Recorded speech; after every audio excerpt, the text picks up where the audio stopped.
My name is Joanna Cohn, and I am the director of the Institute for Global Tobacco Control at the Johns Hopkins Bloomberg School of Public Health. I am so pleased to welcome Dr. Jennifer Pearson as today's main speaker for our Innovations in Tobacco Control lecture series. Now, Jenny Pearson has been working in tobacco control for almost 20 years. She started out by working as a tobacco education coordinator for the American Lung Association of Nevada. And then later, she evaluated the impact of the Washington, D.C. smoke-free law on bar employees' exposure to secondhand smoke. That was part of her master's degree. She later got her PhD at the Johns Hopkins Bloomberg School of Public Health in social and behavioral sciences, and worked for 8 years at the Truth Initiative at the Schroeder Institute for Tobacco Research and Policy Studies. Dr. Pearson was then recruited to be a faculty member at the University of Nevada, Reno, and was promoted to associate professor in 2020. Now, Dr. Pearson's research uses multiple methodologies to examine how tobacco product characteristics, packaging, and advertising affect consumer behaviors and public health outcomes, and the regulatory interventions to minimize those harms. She has over 120 peer-reviewed publications and is deputy editor of a top journal in our field, Nicotine and Tobacco Research. She was also program chair for the 2023 SR&T Annual Conference. A couple of years ago, she was chosen for the Nevada System of Higher Education Regents Rising Researcher Award. It is fantastic to have Dr. Pearson back virtually at the Johns Hopkins Bloomberg School of Public Health for her Innovations in Tobacco Control seminar on a project that she led that was undertaken in Brazil and focused on tobacco companies and corporate social responsibility. So, Dr. Pearson, welcome.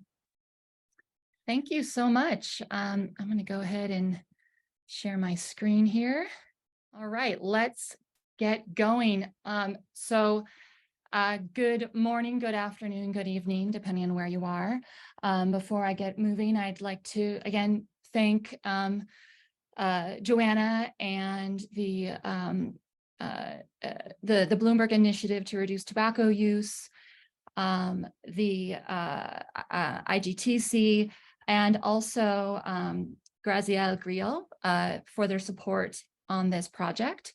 And I'd also like to thank the co-investigators on this project. So from Fiocruz in Brazil, we have Dr. Silvana Turci, and from UNR, Sarah Perez, who's an MPH student, Eric Crosby, who is an associate professor in public health, Louis Forline, who is an associate professor in anthropology, and Luciana Borges, who is will be co-presenting with me today.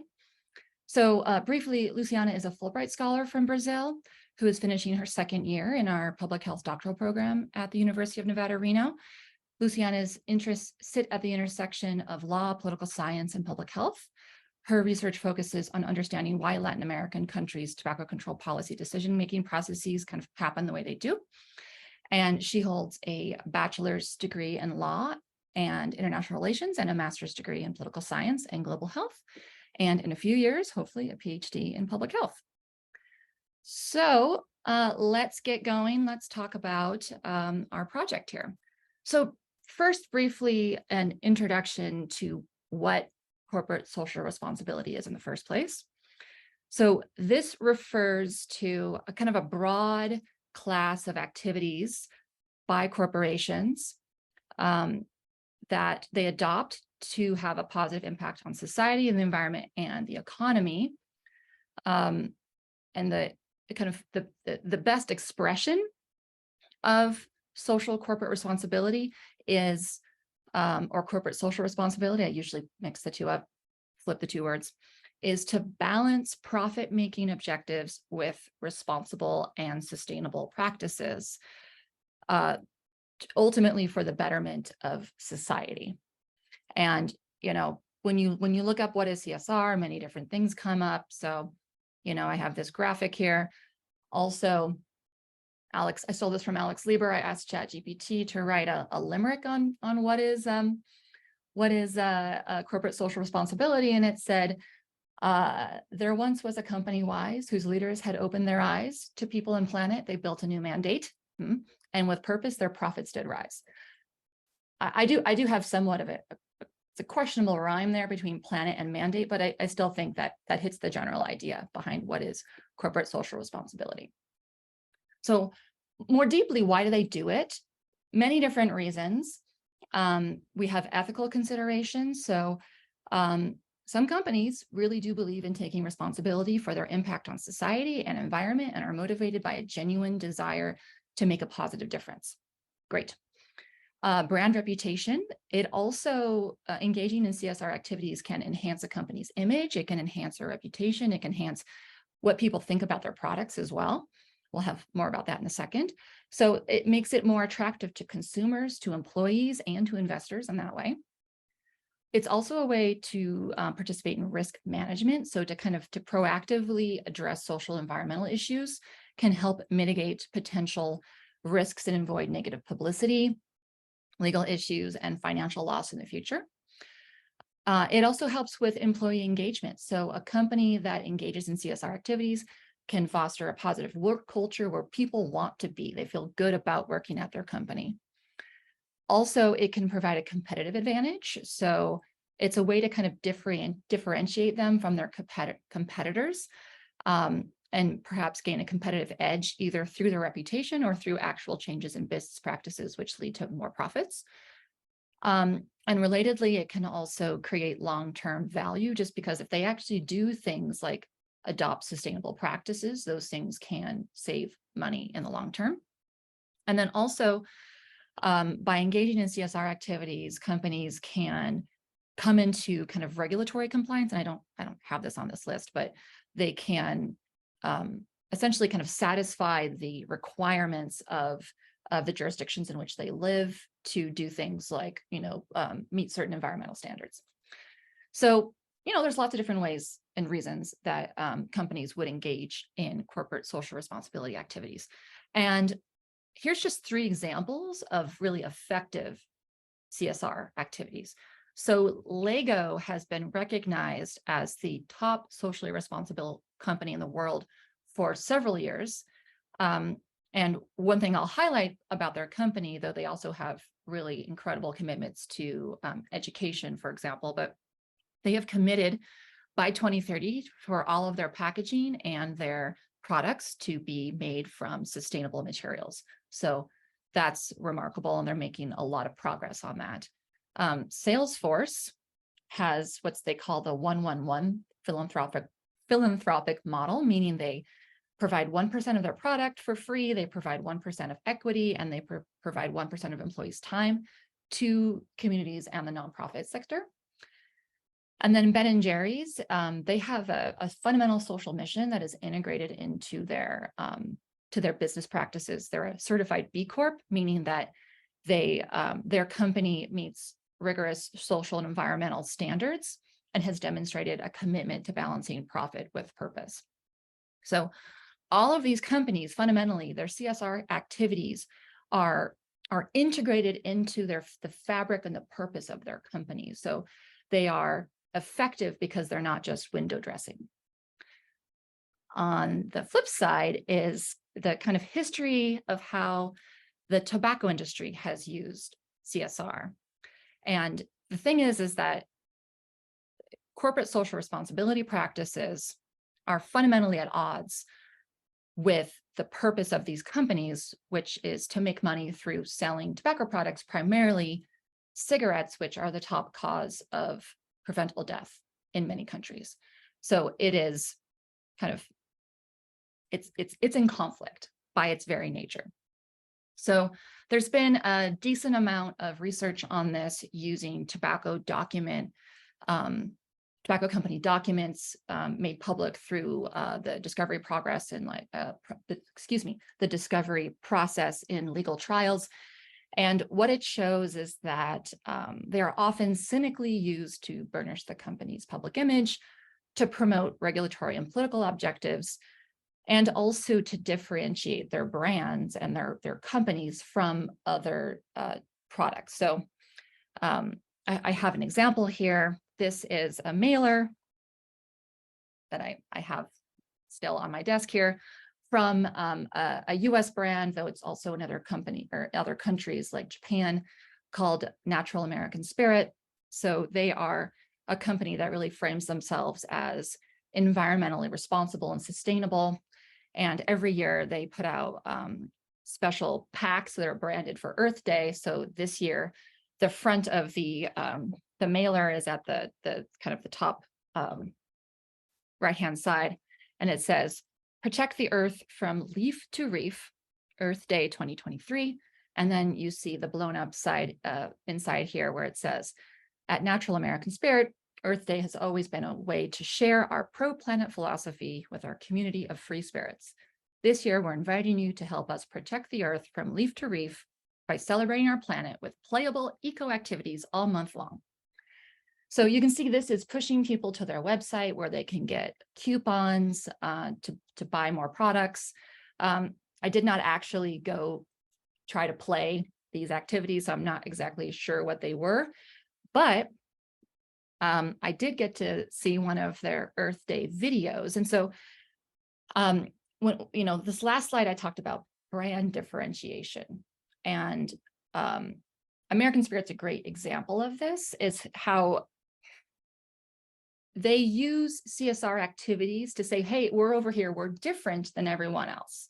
So when you think about the tobacco product landscape, it's pretty widely understood that tobacco products are harmful. And so when you try to differentiate, you say we're different, that is a subtle way to say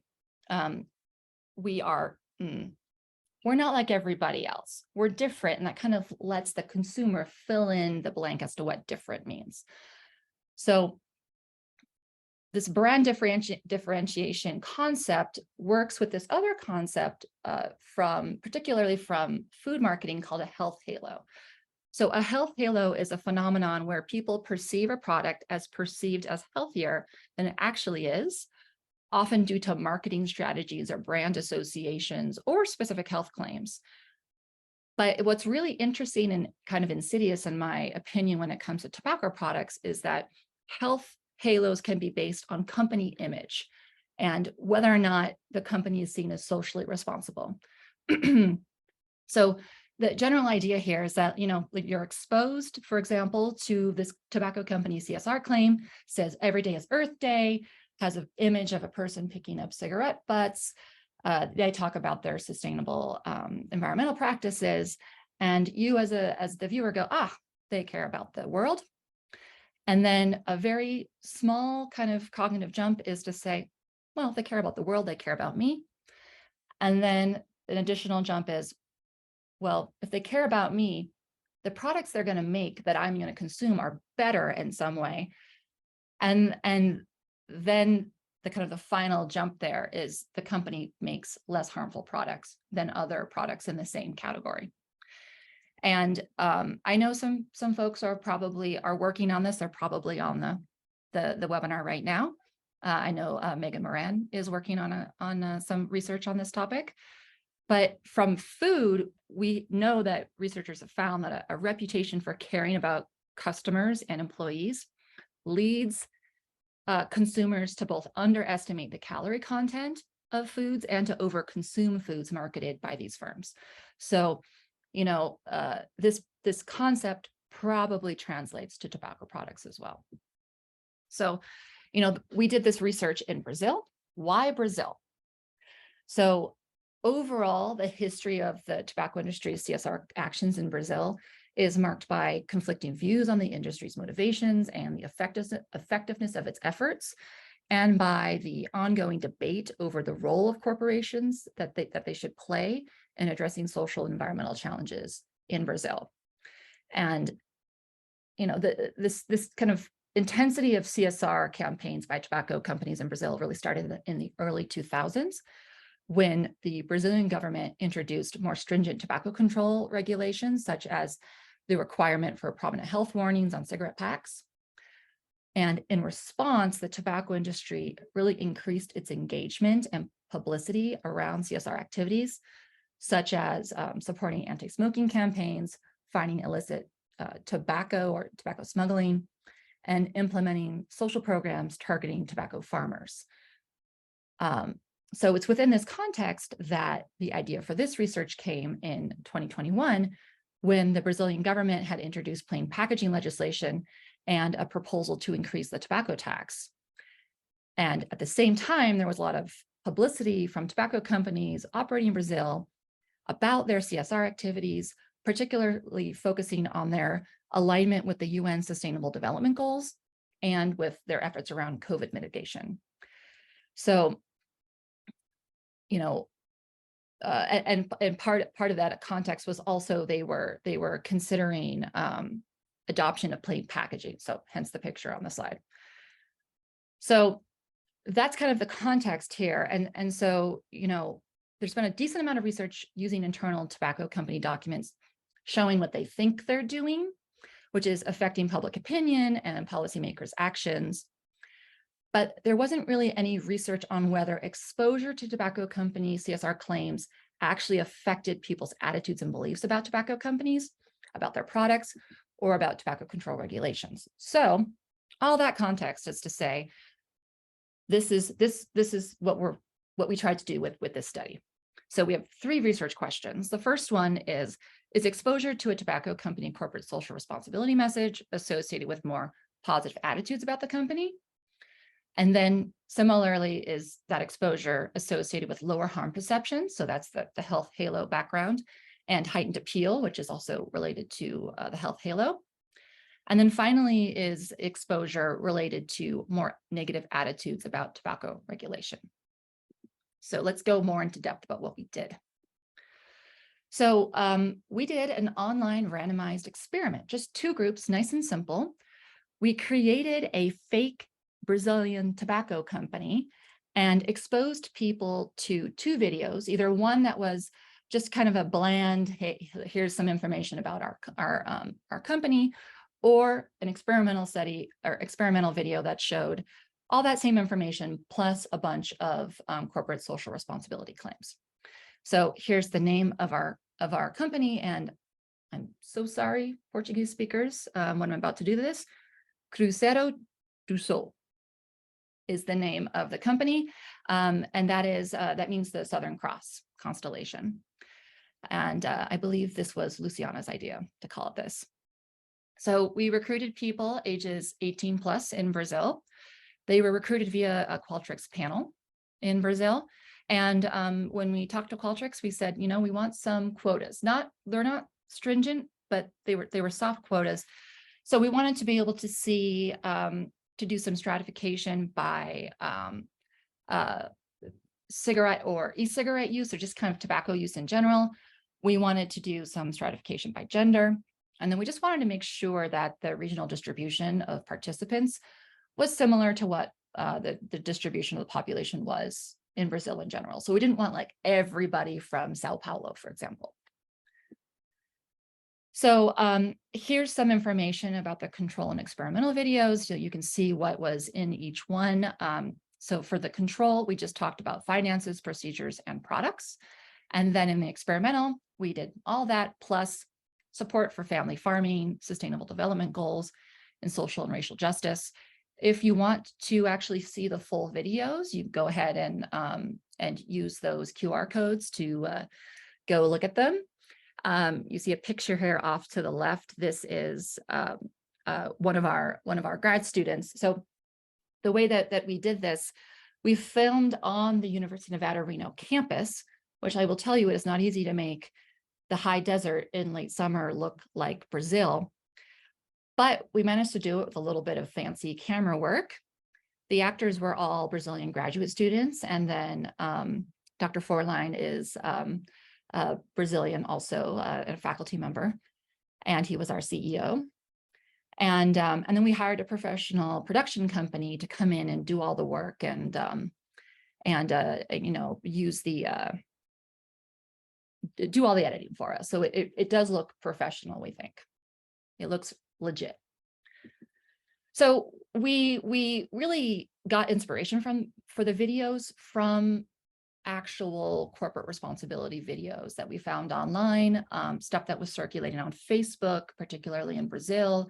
And we made a script where it was almost kind of like Mad Libs. We really tried to directly pull from like scenes, music, etc., concepts from these videos to make our own video. So I want to show you first inspiration for more of the kind of control video. So this is a Philip Morris International video. And the main idea here was the concept of the executive speaking to the camera. Hello, I'm Nick Rowley, Vice President, Investor Relations, at Philip Morris International. I'd like to take a moment to share with you why we believe Philip Morris International is a compelling investment. We are the world's leading international tobacco company. We sell our products to adult consumers in more than 180 markets, and we have world-class manufacturing facilities around the globe. Okay, so you can see that he's kind of bragging about the footprint of his company, and he's speaking directly to camera, walking and talking. And then this next video is from Instituto Souza Cruz. That is a Brazilian tobacco company. I believe they are part of BAT. And we like this one because it's kind of the images, the music, and the overall feel for what we were going for the corporate social responsibility section of our video.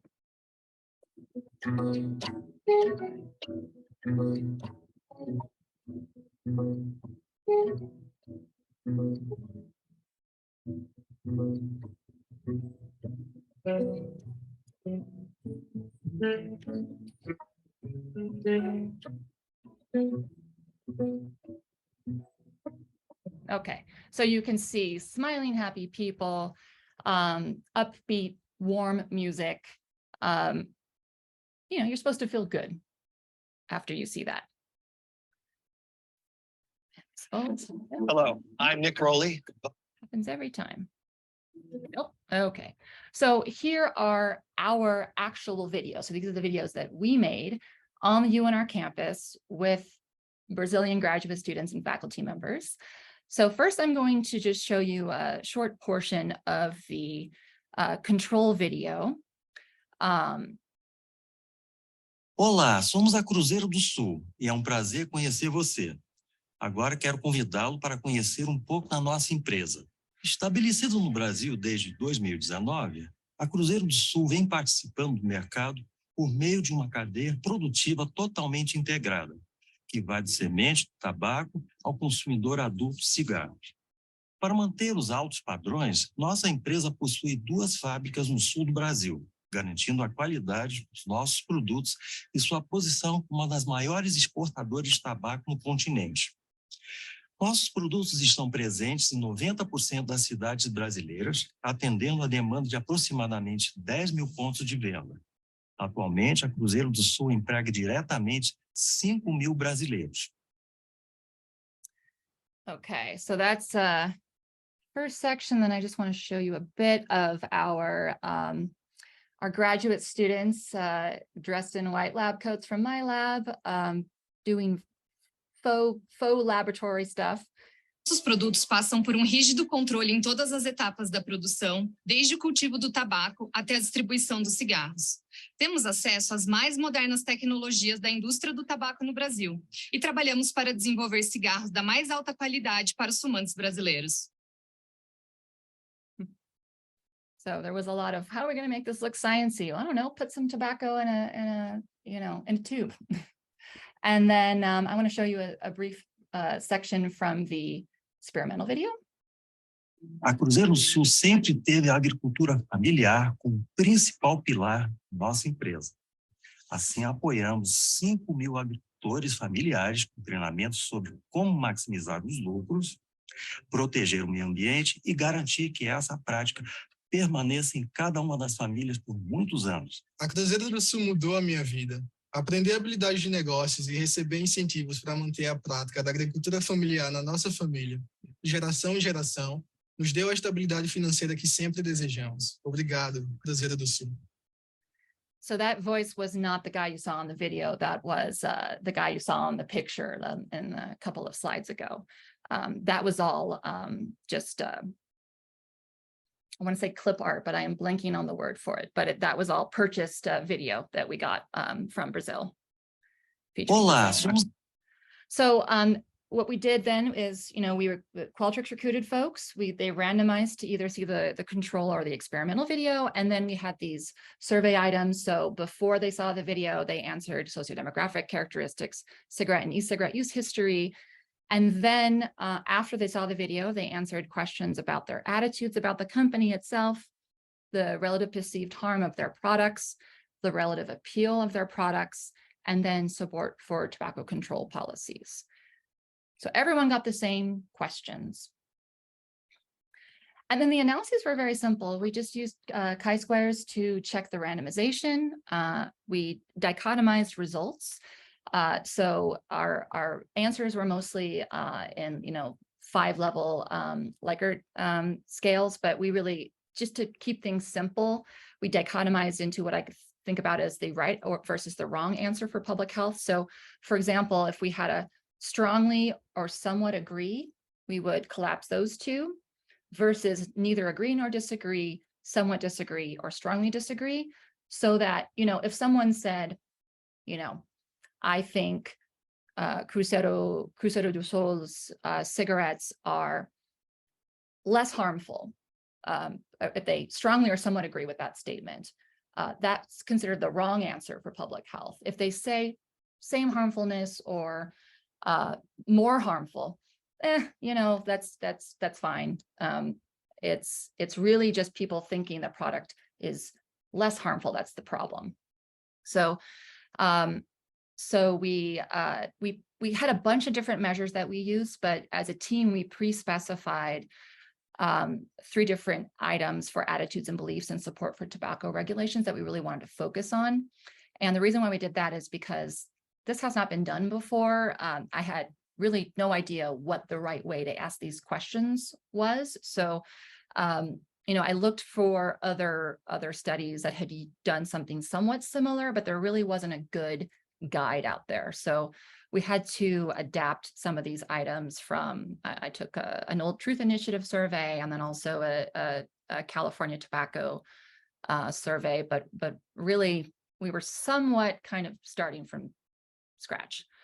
And then we also did some exploratory stratification because first of all, cigarette smoking status is probably related to your attitudes about a company, for example, tobacco company.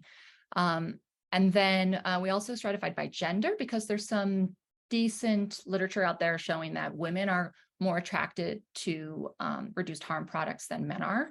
So if there's kind of an indirect message that might affect that perception, we want to stratify and look and see if there's different effects by gender. And we also looked at age because our collaborators are interested in younger adults and that kind of formative period when people start to develop their tobacco and kind of set in stone their tobacco use patterns. And we also use Poisson regressions rather than logistic regressions here so that we could get a risk ratio, which is just easier to understand. You can talk about likelihoods rather than an odds ratio. So with that, I am going to hand off to Luciana, who is going to turn on her video and join us here. There we go. And there we go. Okay, Luciana, take it away. Okay, so hello everyone. Now it is time to add some Brazilian accent to the presentation as I go over the results. So then moving forward to the next slide, please. Okay, so as we can see by looking at the tables, our overall sample was 4,047 Brazilian adults. And as we look into how the sample was distributed across the demographics, We had roughly 50-50 between men and women, and participants were also equally distributed between the different age groups, and the majority of our sample was white. And here I must highlight that these race categories are not aligned with the current US standards, but they are like a literal translation of how they are categorized in Portuguese and based on the Brazilian census. And then as we move forward, as for education, the majority of our sample had completed graduate school, lived in Southeast Brazil, where Rio and São Paulo are located, and over 95% lived in urban areas. And then finally, in terms of tobacco and nicotine use, almost half were past 30-day cigarette users, which is due to our sampling quota, and over 30% were past 30-day electronic cigarette users, where like mostly go together.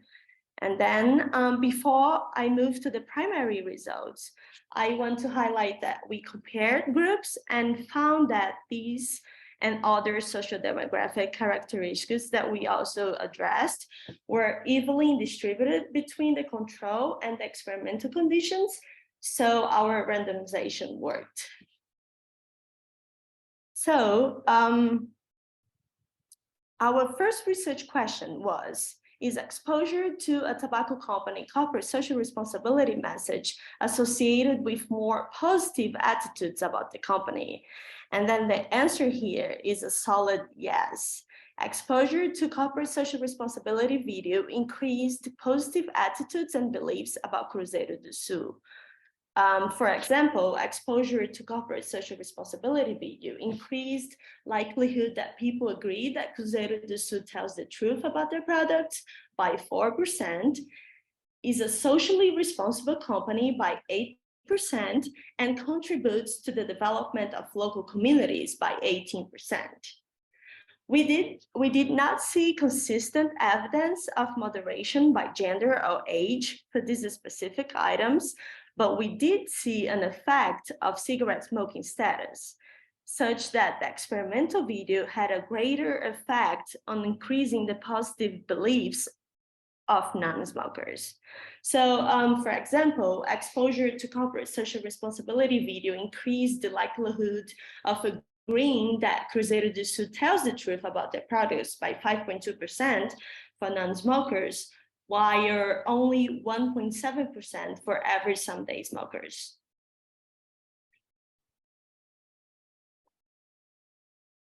So our second research question was, is exposure to a tobacco company corporate social responsibility message associated with lower harm perception of their products? And again, the answer is yes. Exposure to corporate social responsibility video was associated with 4% increased likelihood of believing Cruzeiro do Sul cigarettes are less harmful, and 8% increased risk of believing that Cruzeiro do Sul electronic cigarettes are less harmful, though the last finding is not technically statistically significant. And then when checking moderation, there was no difference by smoking status or age. However, we did see a difference in the effect of exposure to the corporate social responsibility video by gender. And I also have an example. So among women, the corporate social responsibility video increased likelihood of saying that Cruzeiro do Sul products were less harmful by 23.5%, for cigarettes and almost 14% for electronic cigarettes. There was no effect of corporate social responsibility exposure among men though. So then, our second research question also addressed relative appeal of cigarettes and e-cigs.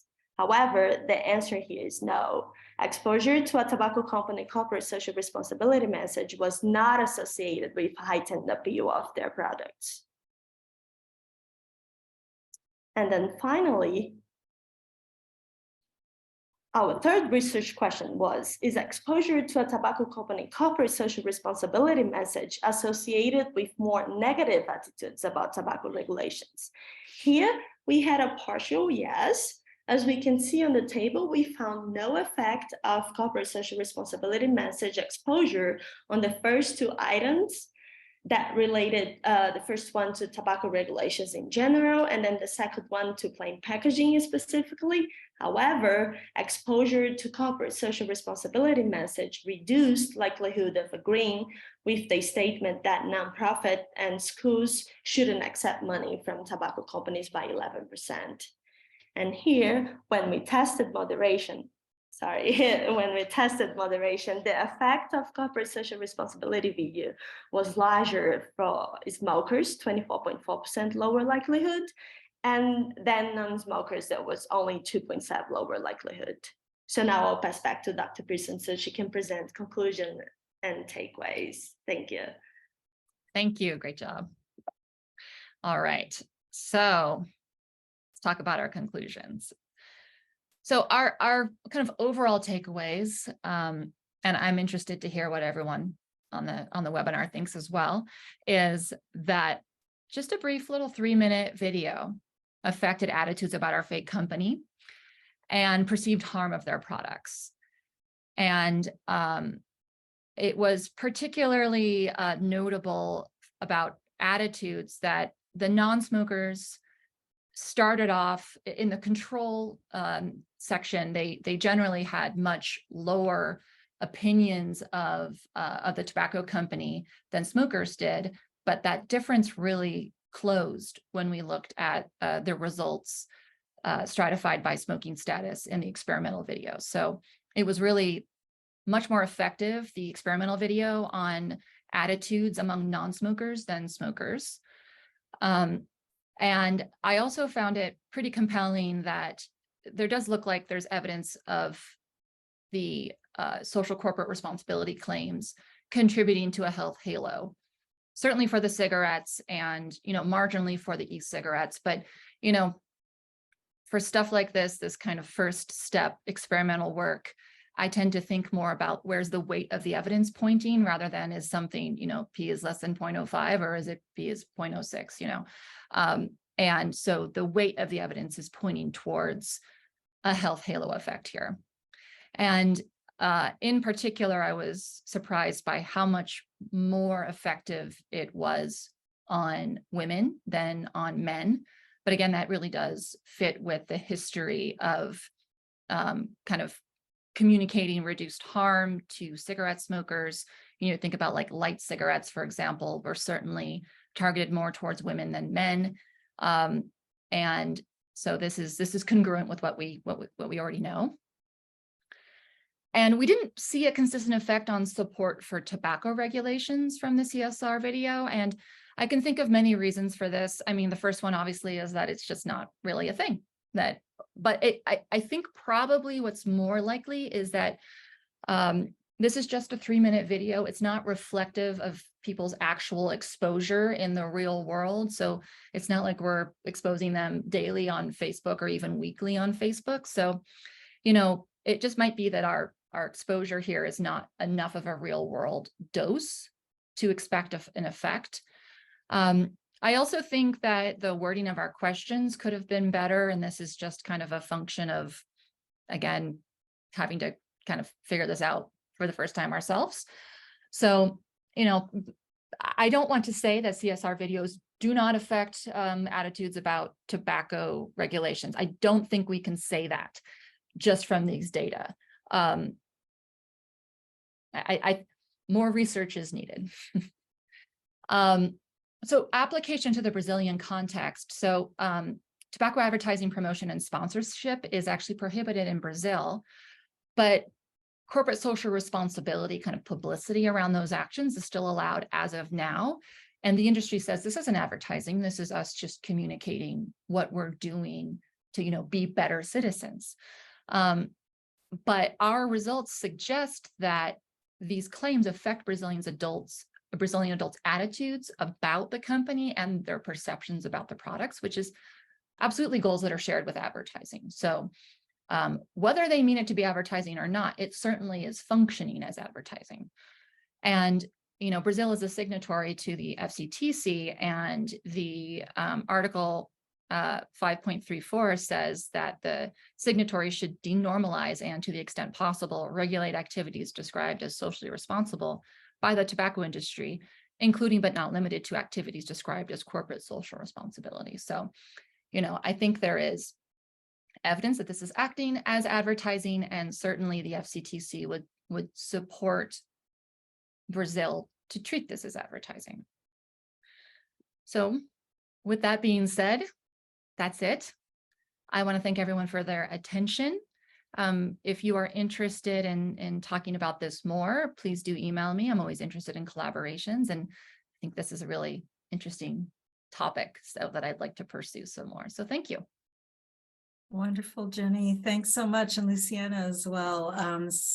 Really interesting work. And one of the questions we have that has already come through, and folks, please put your questions in the Q&A, is asking if the results have been published yet. So I know these data are really hot off the press. So do you want to talk about that? Yeah, so not yet, but we are developing executive summaries in English and in Portuguese, which are like nearly done. So, the executive summary draft in English is we just need to do a little bit more refining, and then Luciana and Silvana will work on the translation, and it will be good to go. So, I think we are very close. Yeah, So, fantastic. but the manuscript is underway, and we're planning on submitting it to tobacco control. Terrific. And then just in terms, a couple of questions about the methodology. With the Qualtrics survey, do you know for sure that people watched all 3 minutes of the videos? Yes, so that was a great question. We actually put timers, so they could not, well, I guess they could have put it down and walked away, but they could not advance until 3 minutes were up. So, I guess they could do other things, but we did make them watch it all, or at least sit through it all. Yeah, great. And I think, the videos that you produced are incredible. They look so authentic, but at the same time, like, it really was sort of subtle, the messages. And so because you didn't show us the full video, so in your experimental video, when did they start talking about the help to farmers and various things? Was that like right at the beginning or in the middle, the end? No, it was about, what would you say, Luciana, about like maybe 60% through. So, absolutely, if we're thinking about like, well, first of all, is that about right, Luciana? Like 60%? Yeah, yes, that's exactly what I was thinking. Yes. Yeah. So if we're thinking about dose, we're really truly giving people the minimal dose. And so the fact that we saw effects, and I should also note that, we're reporting likelihoods on the log scale. We saw odds ratios of like 1.2, but when we're talking about likelihoods, just because they're easier to understand, and we're trying to communicate this to journalists, and everyone thinks of likelihoods even if they're not likelihoods. So we were powered to detect about a 1.2 odds ratio, and that's what we got for 2 out of 3 of the research questions, sort of. But yeah, just going back to your point, we did not. This is a light touch. You're right. This is subtle. But subtlety is what we would expect in the real world also. Yeah. So there's a nice comment from Silvana Tucci, who says, hello, obviously you were introduced as a collaborator already, and the important role that you played. We couldn't have done this without you, but she just wants to congratulate you and lift up that this is an innovative methodology showing how the tobacco industry can manipulate public opinion by carrying out their corporate social responsibility actions. So yeah, thanks so much. And I want to just also highlight that Silvana's help was absolutely essential in everything, but in particular, trying to get kind of this project through the IRB in Brazil, which was a new experience for everyone. So thank goodness for Silvana is all I have to say. Thank goodness. There's another question here. It comes from Tim Dewhurst, and pointing out that he found it interesting that the Sousa Cruz video ended with the UN symbol. That seems to be an endorsement of the tobacco company's marketing communications. Sort of that last slide, there are some logos, and just wondering if you had any thoughts on that, if you considered including that in your videos. No, we really tried to keep it pretty narrow, but I agree that the UN, so that UN symbol was talking about they were referring to their efforts to comply with the 2030 Sustainable Development Goals from the UN. So yeah, but you could argue that is making some associations that might not be earned or appreciated on the part of the UN. Right. We do have a question as well, whether in terms of the participants, the question is whether there were any people who were dual users using, I guess, cigarettes and e-cigarettes. I think you mentioned there's quite a bit of overlap. Yep. Yeah, absolutely. And, this is something that we discussed a lot with Silvana. So e-cigs are technically illegal in Brazil. But 30% of the sample said that they had used an e-cigarette at least once in the past 30 days. Now, remember, this is not nationally representative. This is a remarkably educated sample, right? Remarkably urban. So people had completed, 50% had completed some level of grad school. And that probably reflects who is in the Qualtrics panels in Brazil. But still, it certainly suggests that the ban is not working the way that policymakers would hope it would be. And so, yes, we do have a decent number of people who report both past 30-day cigarette use and e-cigarette use. I know that we can also do daily, and I don't know that we've done that yet. These are literally, just finally just hot off the presses. Thanks so much for squeezing this in and getting it to everyone as they come off the press. There's another question about the products of this company, and wondering if participants, I guess, in the videos were in watching the videos, if they were introduced to, did it come through that clear that these were cigarettes or e-cigarettes from the company? And let me just finish the comment that often, our perception of a product is created by either using it, consuming it ourselves, but also that you see it. And I don't think we saw some neat test tubes, but I'm not sure if somewhere in the video people saw the product itself. So just wondering if they appeared actually in the video, or even if they were the target, so if they were referred to specifically. Do you want to take that, Luciana, or do you want me to take it? I can start. So for the conventional cigarettes, we do show them throughout the video, and we kind of had an image very similar to the one Dr. Pearson showed in the beginning when the CEO is just holding the conventional cigarettes. We had our CEO do the same, so he was basically holding the cigarettes and showing them in the video. But then for the electronic cigarettes, we did not put those in the video, just based on the fact that they are prohibited in Brazil. So we thought that it would not be good to add them in the video. Just wouldn't be realistic, Yeah. Right. Yeah, they wouldn't be advertising them like that. Yeah, great. There's also a big congratulations from Sri Lanka.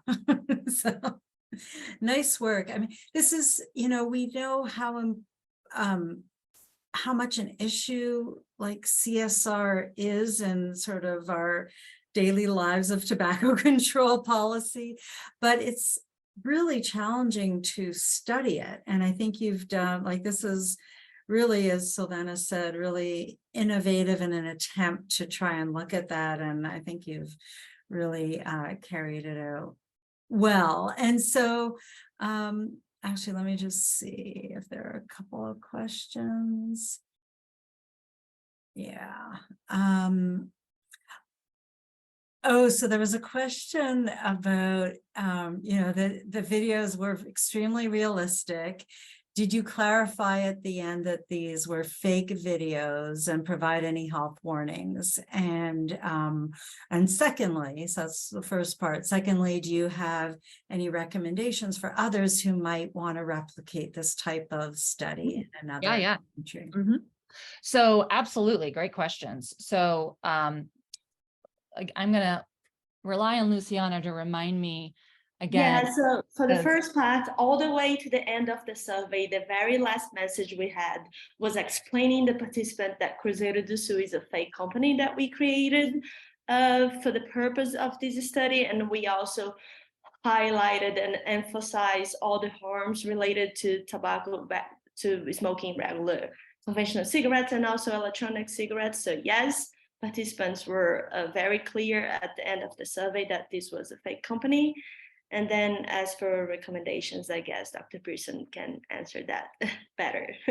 Yeah, the main thing I think is the support for tobacco control items. I think some of those, we worded them assuming too much about people's knowledge about tobacco control.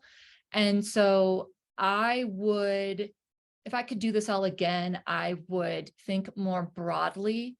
Like I think even the statement tobacco control is something rather important to me. Like what does that even mean necessarily to people? So I would really take a moment and rethink those items. And you know, if you can afford it, do some formative work. Because it's just, I mean, it's hard to, formative work should be, is essential, right? Clearly, we could have made better use of that last aim. But it's just, yeah, I wish we hadn't made as many assumptions about people's knowledge about tobacco control. It's hard to ask people about, like, how do you value this thing that you don't think about that often? And maybe it's not even the right way to get at this is through survey items. Maybe there needs to be some other approach.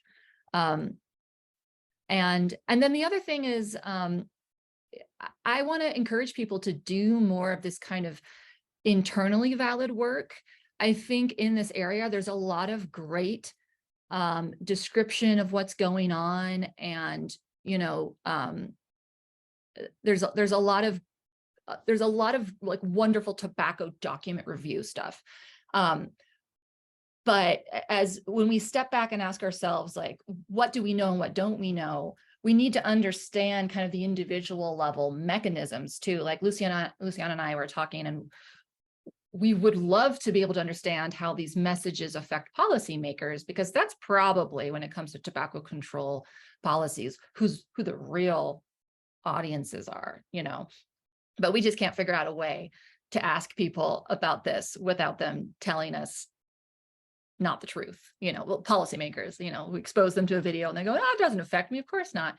You know, so if you have any ideas about that, anyone, I'd love to hear it. Yeah, and it looks like just making the videos was a lot of fun. It was fun. Yeah. Well, this is so exciting. I really appreciate you sharing your work with us. It's so fresh. We've got like get to see the results before anyone else and before it gets online and in print. So thank you for sharing those with us. And this really is some innovative work. I'm so glad that you took this on. And then, as you say, like, you know, as with other research, it'll just keep building and refining. And but you got to start somewhere. And this is fantastic. So thank you both so much for all the work that you've done and for sharing it with us today. Well, thank you. Thank you for the opportunity and for the support. Yes, thank you so much.